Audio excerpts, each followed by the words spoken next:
चक्कर क्या है? ये टंच माल, इम्पोर्टेड माल, बात होगी लड़की हूँ, लड़ सकती हूँ, लेकिन लड़की अगर आ गई, थोड़े से उसने अच्छे कपड़े पहन लिए, थोड़ी प्रेजेंटेबल हो गई, तो उसके बाद उसके लिए इस तरीके की भाषा, इस तरीके की शब्दावली। और मुंबई जैसे शहर में जहाँ से बॉलीवुड, जो फैशन का एक तरीके से पूरी तरीके से केंद्र है, सरबर है, वहाँ पर साइना एनसी वो फैशन की दुनिया से आती हैं, माया नगरी से आती हैं।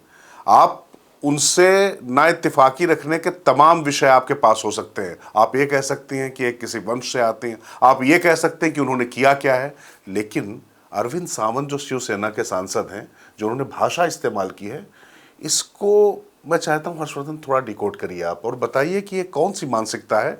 दिग्विजय सिंह के टंच माल से लेकर ये इम्पोर्टेड माल तक की जो बात आती है, ये है क्या? ये नहीं, मुझे लगता है कि ये भारतीय राजनीति में नहीं, भारतीय समाज में जो पुरुषों के मन में स्त्रियों को लेकर कई बार एक ऑब्जेक्टिफिकेशन जो होता है, शायद वो ज्यादा है। बिल्कुल। और क्या इस तरह से जो दूसरी पार्टियों से गए नेता दूसरी जगह हैं, उनके लिए ऐसे माल शब्द का इस्तेमाल होता नहीं होता है। तो अगर कोई महिला नेता जो आई, और इसीलिए शाइना एनसी ने पूरी कैंपेन ही चला दी है कि महिला हूं, माल नहीं। और शायद वो दबाव भी रहा होगा कि जो अरविंद सावंत पहले एकदम कह रहे थे कि नहीं नहीं मेरी बात को गलत समझा गया, फिर उनको माफी मांगनी पड़ी। लेकिन चिंता की बात ये इसलिए है कि ये हमारे जनप्रतिनिधि हैं, तीसरी बार के सांसद हैं अरविंद सावंत।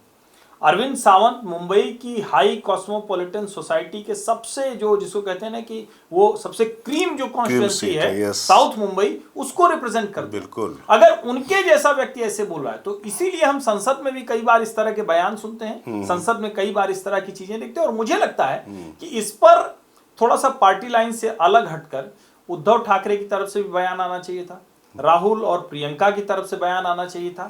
जाहिर है भारतीय जनता पार्टी के नेताओं को और कड़ा प्रतिरोध करना चाहिए था। शाइना एनसी ने किया, शाइना एनसी मुंबा देवी से लड़ रही हैं, उनकी कॉन्स्टिट्यूंसी में आता है, वो ठीक है, उन्होंने जाकर माफी मांग ली। लेकिन माफी कब मांगी? जब एफआईआर करा दी गई, जब लगा कि कोई कानूनी अड़चन आ जाएगी तब। नहीं, बिल्कुल। और हर्षवर्धन देखिए, पता नहीं मुंबई के नेताओं के साथ कुछ ज़्यादा ही बदजुबानी होती है। संजय निरुपम भरे चैनल में स्मृति ईरानी को नाचने वाली बता देते हैं, बिल्कुल, है ना।